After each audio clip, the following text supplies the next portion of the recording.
Salut à tous! Concernant la levée de fonds pour notre projet d'entreprise de bacs connectés, il nous a fallu réaliser une levée de fonds qui était plus conséquente que la première. Il nous a donc fallu d'autres moyens.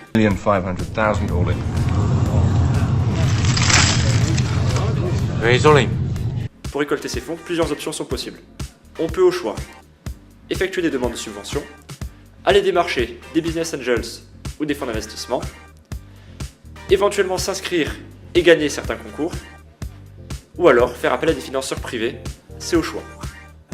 En termes de méthodologie, il faudra rédiger un business plan complet. Cette fois-ci, il devra comprendre un budget prévisionnel qui détaille la levée de fonds, la valorisation de vos activités précédentes, et il vous faudra aussi réfléchir au pourcentage de parts que vous souhaitez céder en fonction de ces investissements.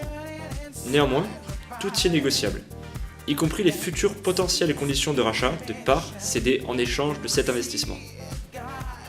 Je vais lui faire une offre qu'il ne pourra pas refuser.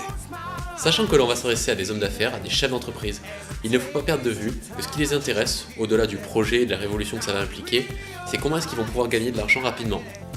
C'est-à-dire qu'il faut faire en sorte que l'argent investi à un instant T soit rentabilisé le plus rapidement possible. Et grâce au coaching de nos partenaires, on a pu s'entraîner à réaliser des pitchs, des discours de présentation du projet spécialement adressés aux investisseurs.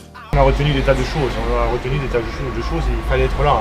Moi personnellement j'ai appris qu'il fallait pas que je rédige mon texte, que c'était très bien improvisé et qu'il fallait faire que ça, de l'impro. Notre interlocuteur c'est notre ami même si ça l'est pas. Au début on vendait un projet extérieur à des gens effrayants.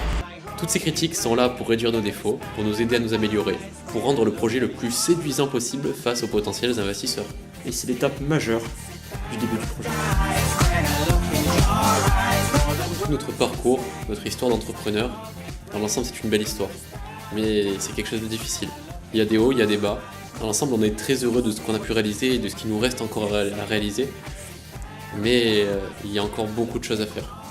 Il y a une phrase qui résume bien notre histoire, qui résume bien aussi l'histoire de beaucoup d'entrepreneurs. C'est qu'en fait l'entrepreneur c'est celui qui va se jeter d'une falaise et construire l'avion pendant sa chute.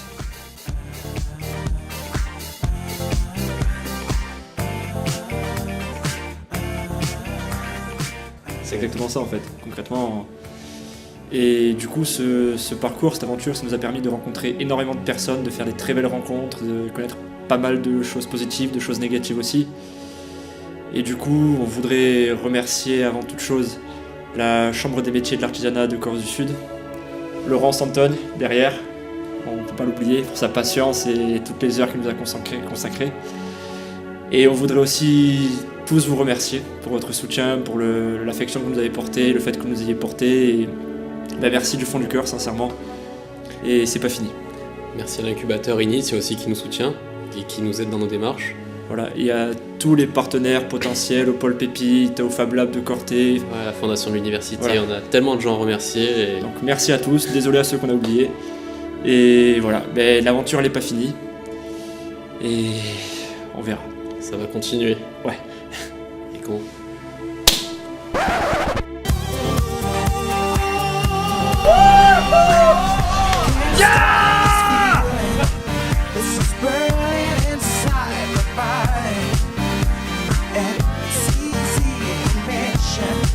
When you see a guy with tension